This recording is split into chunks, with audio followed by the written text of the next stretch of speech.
In the story of progress, every chapter of development adds depth, richness, and meaning to our collective narrative. From the smallest steps to the grandest strides, every act of development paves the way for a brighter tomorrow. Welcome to the Development Report on People's 105.5 FM, where we'll talk about pressing issues surrounding sustainable development. I'm all about everything development, from women's empowerment to children's rights, climate change, water resources, food waste, waste management, and more. I am Ife Onyekwere, and together we'll be coming close to our common good as a nation as we look into local solutions for global challenges, Nigeria's role in climate change, adaptation, and mitigation. And I won't be doing this alone. I have an amazing guest in the studio. I have Usman Muhammad Mareri, and he's the founder and executive director of Center for Renewable Energy and Action on Climate Change. Good afternoon, sir. How are you doing today? I'm fine. Good afternoon. All right. So talking about Nigeria's role in climate change, adaptation and mitigation, as the world battles the effect of climate change, some innovative Nigerians, like my guest right here, are developing strategies to adapt and mitigate these challenges, from clean cooking solutions to renewable energy to large-scale tree planting programs, amongst other efforts that is going on in our country. And our guest here will be doing justice to the topic before us. You can join the conversation on People's 105.5 FM on our social media spaces. And then on telephone, you can send in your messages on WhatsApp via 0911 112 1055. And you can reach me on telephone. You can also call in on 0911 222 1055. And you can follow me on Twitter at TDEV Report, TDEV Report. All right, straight up, we'll be taking the development news stories shortly. And when we come back, we'll be going into deeper conversation.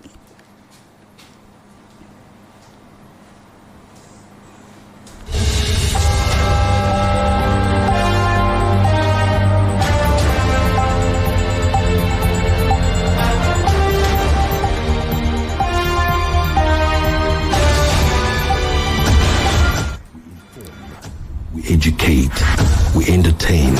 We are the people's 105.5 FM, Abuja.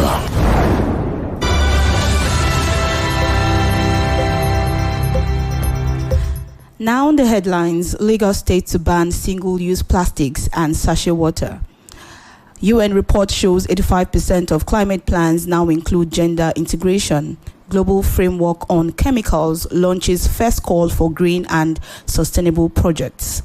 The Lagos State government has announced plans to ban single-use plastics and sachet water from January 2025 as part of its efforts to manage plastic waste and promote environmental sustainability. Commissioner for Environment and Water Resources Tokunbo Wahab confirmed this during a stakeholders workshop as he emphasized the need for guidelines on plastic use. Meanwhile, industry stakeholders have also called for gradual implementation to allow for gradual compliance in light of the economic challenges.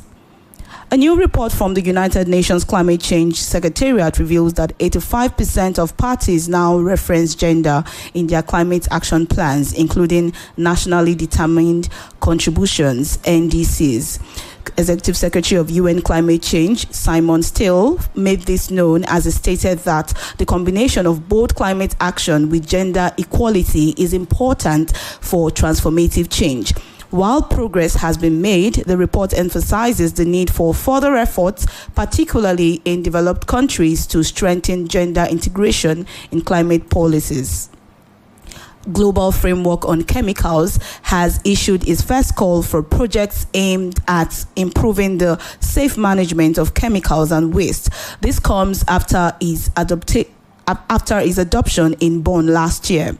Director of the UNEP's Industry and Economic Division says the initiative seeks to protect health and the environment by addressing pollution with grants of $800,000 for projects in disadvantaged countries. Selected projects will focus on sustainable solutions and require co-financing, ensuring long-term impact beyond the initial funding period.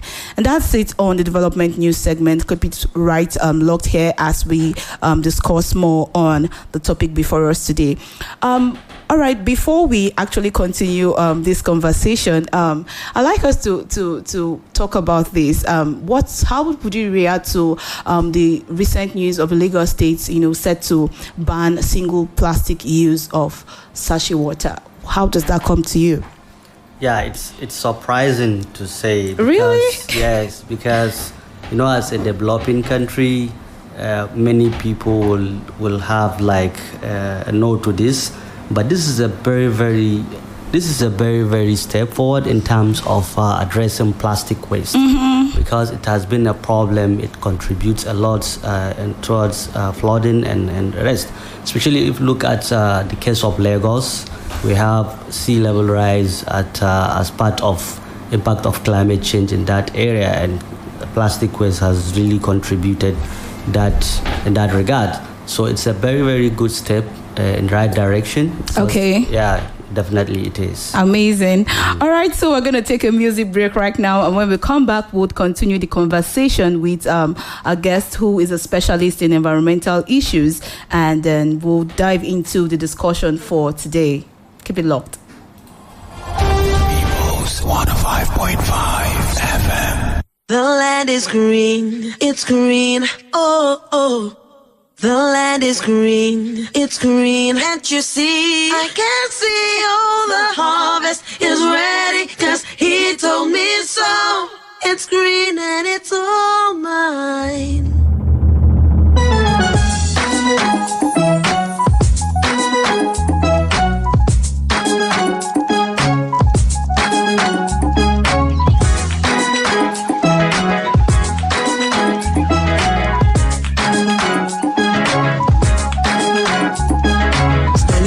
As the clouds go gray, the thunder roars and the earth sings. The season's just beginning. Sunlight it hides as the clouds make way for the pouring of my blessings. I will not be afraid. I see it now, I understand, I know. So I embrace it, dance in the rain. It's for my seed to grow, for every prayer and every seed I've sown. Lord of the harvest knows I'm reaping back 100-fold. The land is green, it's green, oh, oh. The land is green, it's green, can't you see? The harvest is ready, 'cause the Lord of the harvest told me so. It's green for me. It's green for me. Standing alone can be a heavy load, but my vows I won't be breaking. Though my heart is aching, I got a word and I won't let go. It's your will I'm seeking, so I keep on believing. I see it now, I understand, I know. So I embrace it, dance. Once again it's time for me to grow. For every prayer and every tear I've sown, Lord of the harvest knows I'm reaping joy 100-fold. The land is green, it's green, oh, oh. The land is green, it's green, can't you see? The harvest is ready, 'cause the Lord of the harvest told me so. It's green for me. I thought it was over, thought you were done with me, but we're just beginning. Whoa, my life is a journey. I will walk with you, I will go where you want me to. Yes, I will go. Come on.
entertain. We are the people's 105.5 FM, Abuja.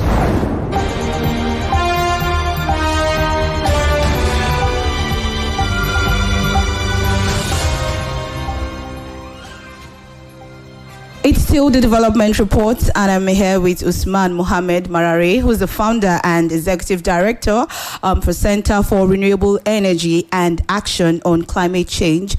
And today we're going to be discussing local solutions for global challenges, Nigeria's role in climate change adaptation and mitigation. You can join the conversation by contributing on WhatsApp via the number 0911 112 1055. And on telephone you can reach us on 0911 222 1055. And you can also follow the conversation on Twitter at TDEV Report, TDEV Report.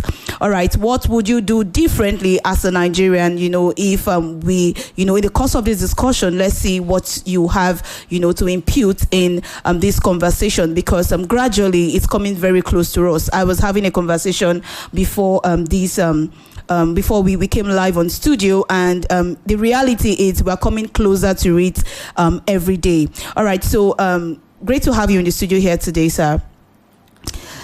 Thank you. Thank you for having me. All right. So how would you describe Nigeria's most pressing climate challenges right now? What is it like right now?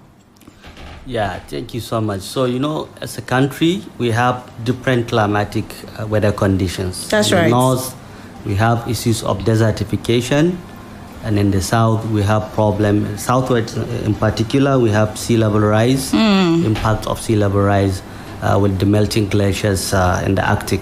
And we also have problem of erosion and land degradation in the southeast part of the country and south. So there is peculiarity of these impacts in each region, and we have seen how these impacts have been affecting the whole country. Oh, amazing! In general, especially wiping out small farmlands in the northern part of the country, and frequent flooding in the south, and also soil erosion in the south and southeast of the country.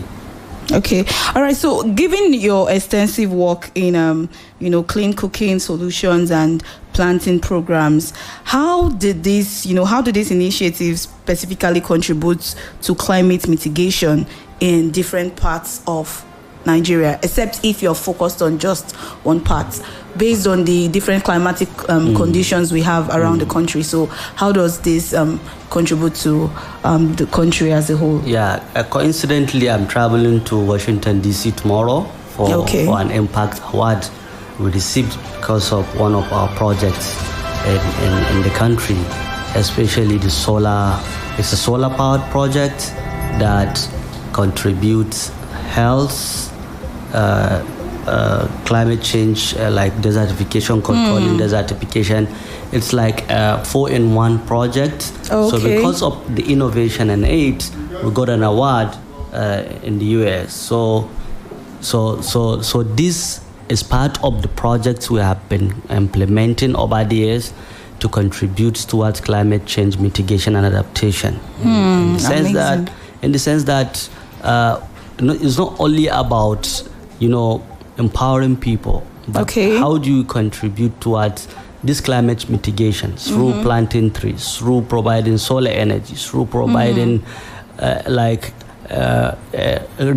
climate resilient crops that can help withstand the harsh weather conditions. So we have been working over the last 12 years in terms of renewable energy, access to energy, clean energy, and also reversing desertification through climate resilient trees, and also empowering people through these home gardens to have inputs that they can help address food insecurity, because climate change comes with food insecurity, and this has been the programs we have been rolling over the years. Okay, talking about the crops you mentioned, are there specific kind of crops like that? Can you do justice to that so we get a deep knowledge of what you mean by Yes. So, for example, now when you look at in home gardens project we have been carrying out, we look at vegetable gardens, and at the same time we do what we call tree propagation for the native trees that are on the verge or that they are threatened. Okay. Yes, the acacia trees, the baobabs and the rest. So we are trying to see how can we contribute towards climate change mitigation or adaptation by maintaining those efficient trees, those like locally made trees over the years, the traditional trees that we have been, because when I was a child, I know there are trees that have been, the fruits that have been seen over the years, but now they have ceased to exist. So those are the trees we are trying to revive, to bring them back because they have been threatened. Even though they are still existing, but the availability of them in the market is very, very scarce. So would you attribute this to human activities? Is this the reason why we're having shortage of these particular trees you're actually talking about? Yeah. And what is the impact for us as a people? Yeah. So in climate change impact, like we have anthropocentrism. That's people contributions to climate change, and we also have natural. So the anthropocentrism, if you look at it, people fell down trees, and these trees, when they fell down these trees, they don't replant them. And if you people know about this, there are like thousands of trees are being fell down. Nigeria, according to UNEP, United Nations Environment Program, that has the highest rate of deforestation of small forests in the world. And these trees are being fell down. The charcoal, they have been exporting it to countries like Dubai. And the country is aware. And we are not doing anything to like checkmate this, because if you fell down a tree, a single healthy tree absorbs more than 30 kg of CO2. So if you fell the tree, and that same CO2 will go back to the atmosphere, and they will end up like using these trees for charcoal, for home cooking and the rest. But I actually feel like there are more sensitizations. Like you mentioned, people who take down this to make charcoals and the rest and then export it, right? There are more sensitization to, telling a lot of people, oh, you make more money when you export this product outside. But why are we having a shortage in, orientation or information to tell people that this is the implication of what's going on? If you have to export this, then this is what we're going to be facing as a people. Why do we have that shortage of information? I think the government is trying their own, and NGOs also working on climate change issues, and environment are trying their own, but it's not enough. I think there is largely very low awareness campaigns around issues of climate change and its impacts. For example, if somebody knows that the breeze we air comes from this tree, if you fell this tree, for example, the repercussions, the implications are enormous. One will say, even if I'm doing the business of charcoal export, if I know what the damage I'm impacting in the environment, and I will be held responsible for whatever comes out of it. Accountability. Yes. So people are not accountable. They are just looking for the profit part of it, but they are not looking for the impact this thing has been. Let's talk about community engagement, because I believe your NGO has done one or two things as regards community. And so how can local communities, especially those in vulnerable areas, be more involved in designing and implementing climate adaptation and mitigation? Yeah, very important, because every project that you design without the community's concept, without their input, without them being part of designing the project, it fails to.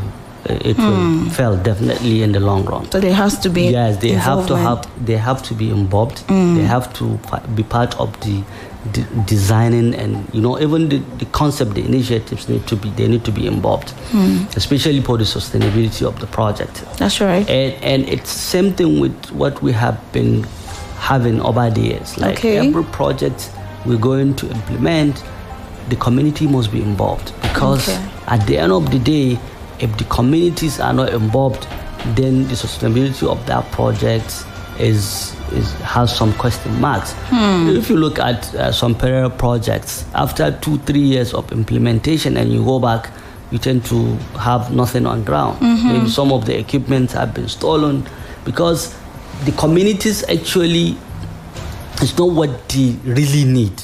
But because maybe there is there's what we call pre-survey that you will conduct before carrying a project. Let the people tell you what exactly they did. When they tell you and you impute it in your project, then you have like more impact on every project. So most of these projects, there are many projects, like for example in Sokoto that we visited. It's about fish farming through solar energy that the federal ministries have carried out. If you go back now, the whole area has been like the solar panels have been stolen, everything has been cutted away. Then it makes it look as if efforts are not being made. Yes, and these people is not actually what they need, because they don't have like a river close to them that they are not doing fish farming. So get a community that are doing fish farming, set up these things, this project for them. It will be more impactful than for a community that are not into fish farming. Amazing. So this community, probably they are into tomatoes. They are farming tomatoes. Get a system or climate resilient crops like the tomatoes. There are species that are very, very good when it comes to harsh weather. So provide this input for them. Provide create a center that can help train or empower this community on climate resilient tomatoes. So that you will have more impact. But a community is into this and you are bringing something entirely new to them. So there will be problems. There will be lots of struggles. Exactly. Okay. Talking about that, let's look at the economic impact of climate adaptation initiatives, like the ones you're very you mentioned, clean energy solutions and tree plantings. Does this have an impact on the economy, right? And how does it improve the economy? If we're going to be taking this, if we're going to be contributing as a people, right? Does it have a contribution in our economy, Nigeria? Yeah, absolutely. Because when we look at adaptation on one hand, and mitigation on the other hand, let's start with adaptation. Adaptation is in the sense that when the climate change, when the impact hits, how will the community adapt to the impact? Like by establishing or creating some infrastructure, like flood driven communities. How do you create some projects that when this flooding comes, they will be able to adapt to such a situation? And by creating an atmosphere for these people, that their farmlands will be protected from this effect of drought, land degradation, and desertifications. And if you look at, on the other hand, on the mitigation part of it, we are looking at energy efficient buildings. We are looking at energy access, clean energy access through solar energy, through wind, through more of hydro, that not large hydro, because they say the large hydro stations are contributing to climate change, but small hydro contribute to food security and at the same time addressing climate change. That's right. How do we create mini ice dams that will help reduce the impact? And by investing in climate change adaptation and mitigation, you are building communities, you are providing jobs, and you are at the same time creating multiple opportunities that have not been there before. So it apparently, from everything you just mentioned now, there is actually a huge advantage, and it has an effect on the economy in a positive way. All right, let's look at the youth involvement part, because I know you're a youth person, being a youth the youth coordinator at the United Nations University Regional Center for expertise in Kano. So how have young people, seen how have they contributed to climate change adaptation and mitigation, and what more can be done to empower the youth? Because Nigerians are very creative people. I say this all the time. Nigerians are very creative people. How far have we gone as, young people to ensure that we are contributing to mitigation and adaptation, and what more can be done to empower or encourage young people? Yes. So at the ESD project, we at Bayero University, Kano, we have this annual conference, and we have this sustainability ambassadors program that we have established. Oh, great! And this sustainability ambassadors program brings students from more than 15 universities across the country. Oh, wow! Yes, and every year we bring in new ambassadors. And so the whole idea for this... From every state? Not every state. We select from universities across the country, and we bring the students down to Bayero University, Kano, and we train them for like 3 to 5 days. And after that, we keep on doing these fellowships of a thing for a year. And after that, we graduate them and we bring in another set. Are there are there opportunities for people who are not students? Probably young people like me, I'm just saying. Yeah, the program majorly is looking at the youth at the universities. Okay. Yes, but along the line, the RCEs are looking out for those that are not students, and they have some initiatives that they can contribute. Then we also bring them on board. Amazing. Yes. So, but the whole idea is, how do you change someone's perspective as a young person, as young student coming off before the university, before he graduates from the university? How do you bring him on board? So that's the whole idea. Okay. So particularly, I want to I'm stressing for the youth right now, because Nigeria is a country that has a large population of young people. So how do you think we can improve more beyond the scope of your reach of your NGO? How do you think we can actually go beyond that? How can more people get involved? How can we allow, if I'm walking down the street and then I meet a layman, the layman can say, okay, I'm aware of mitigation strategies, or I'm into this, I'm planning. How do we get there to ensure that there are young people who are actually aware of what's going on? Because whether we like it or not, the effect of climate change is becoming glaring, and it's drawing by the day, closer by the day. So how do we get to this point? I think the Federal Ministry of Education and Federal Ministry of Environment needs to collaborate on this. It needs to be like part of students' curriculum in the universities, in primary school, from our primary schools up to the university. So people can be enlightened. Exactly. And looking at informal sector, let's get the traditional rulers. Let's get religious leaders in our churches, in our mosques. Let's these people make these pronouncements in their sermons, like the impact of climate change, the environment, because I'm sure both religions emphasize on sustainable environment. Exactly. Yes, both religions. So how do you bring traditional rulers, religious leaders from the government part of it through the NGOs and the People's FM? What you are doing is part of creating awareness about climate change. That's right. Yes. So these are the things that we need to be putting in place to make people more aware. Because if you look at the whole of Africa, contributes less than 5% of the global emissions. But the impact we have is more than any other continent. But why is this? I want us to. That's a very critical. That's a very critical thing. Yeah. If we're contributing less and then we're bearing a very large part of the impact, we need to talk about. Let's go on a break, and when we come back, we'll continue this conversation. Okay, thank you.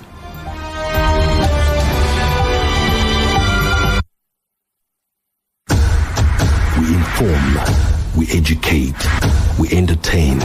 We are the people's 105.5 FM, Abuja. Yeah, man. People's 105.5 FM. It's all about you.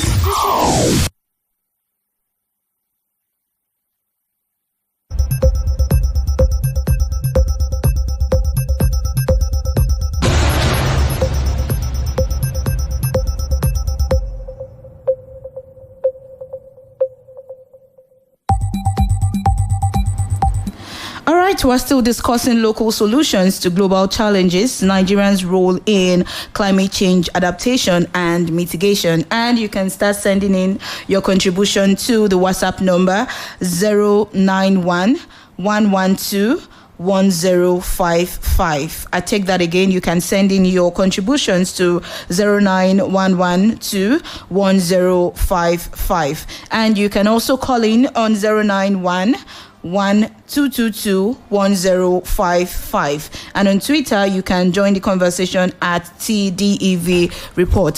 So talking about, before we went on that break, you mentioned something that is quite interesting to know. If we contribute a lesser, if we have a lesser contribution to the effect of climate change, then why are we facing the impacts we're facing right now? What's going on?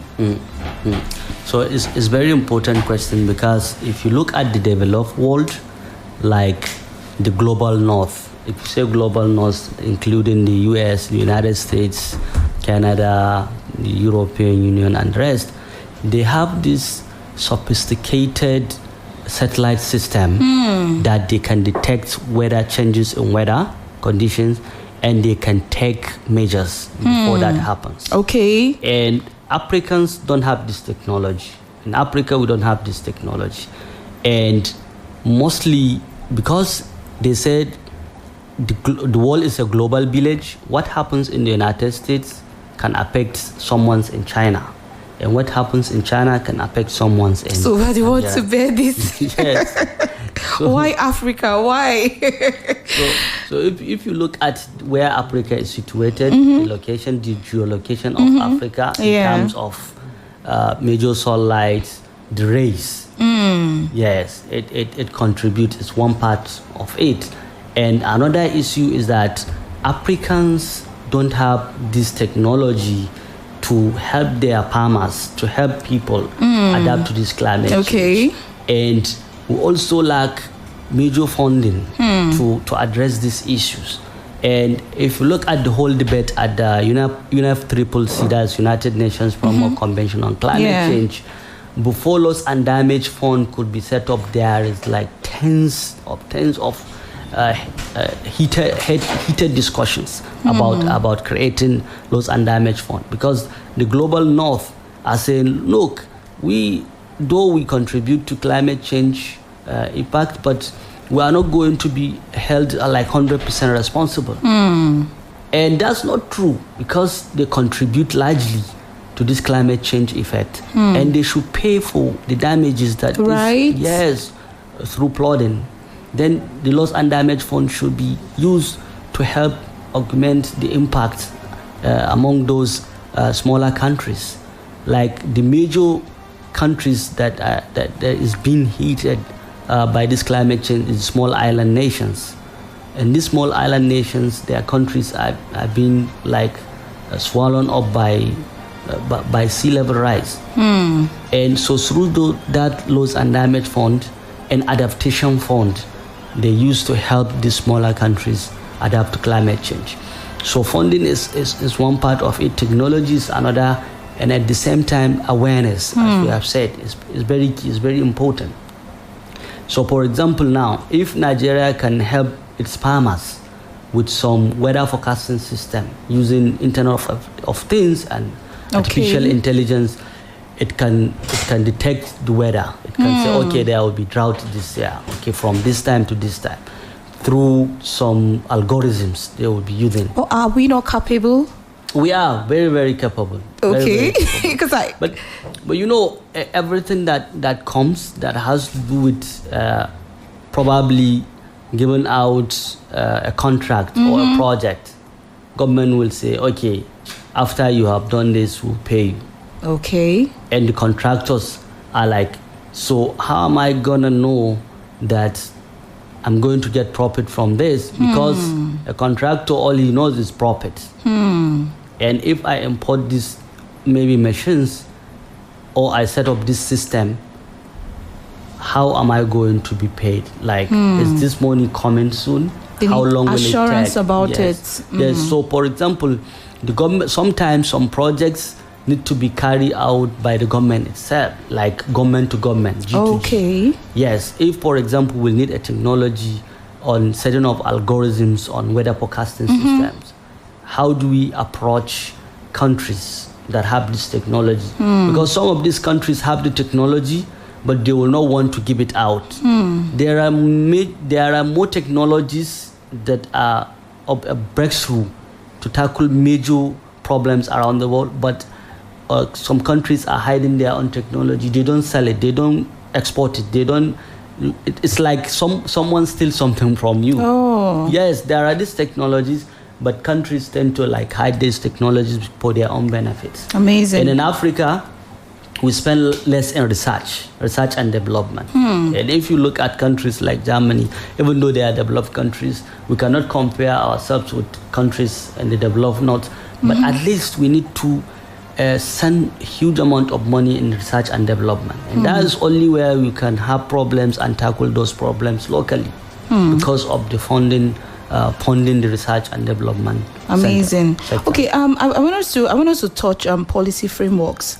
Okay, what role would you say that national policies such as Nigeria's Climate Change Act, play in supporting local adaptation and mitigation, and are they sufficient? Very necessary.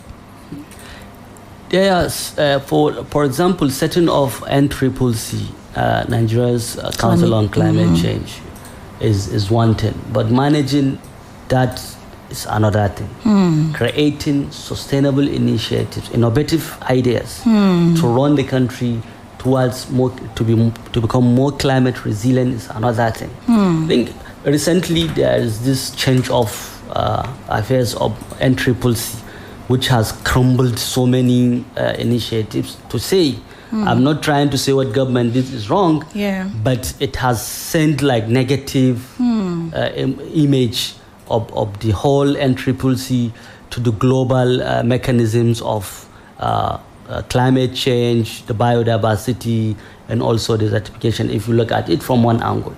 And changing leadership sometimes create vacuum.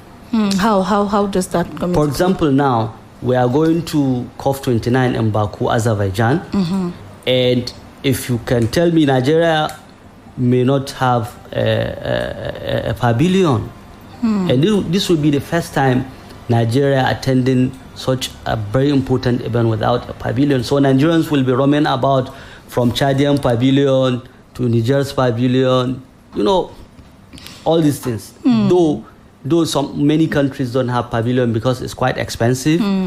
But in the past, we see how they have like tweaked around some of these funders to have a pavilion in Nigeria. For Nigeria, I for example, in Dubai, I think there was the pavilion was small, and they have to like create a way to expand it so that by Nigeria's image as the most populous in Africa and the giant of Africa, you can just come and see a pavilion like a room. So you need to have a very spacious place where these visitors will come, Nigerians will go, they'll have their own events. Now, if I want to organize an event at COP29, I have to like go to another country and beg. Even though I know I have a Nigeria's pavilion that I'll pay small token of money to organize my event and sell my innovative ideas. So those are some of the challenges that we have been having over the years. As a country, we are trying, but we need to do more. Actually, yeah. So, talking about, I want you to just round off to talk about how sustainability, can play in, the strategies that are being put in place as regards, mitigation and adaptation. For every NGO doing wonderful work, including yours, for every CSO, for everyone like independent people like this, doing stuff around, mitigation and adaptation. What would you encourage to ensure that we do not just do, like you mentioned, some of these projects are just being done, and after a while we go back there and nothing is going on. How do we ensure sustainability for climate change, adaptation and mitigation? So for every project you are designing, you need to integrate sustainability angle part of it. For example, if funding stops, will the project continue to survive? Will it continue to exist? Yes. Then, for example, in some of our projects, we try to integrate some of initiatives that will bring in money to that same project. The project is there, but on the other hand, there is something that generates income for that project. Because, for example, now, we set off a healthcare system in a very remote corner that don't have even access to electricity. Very remote corner. And we powered it with solar.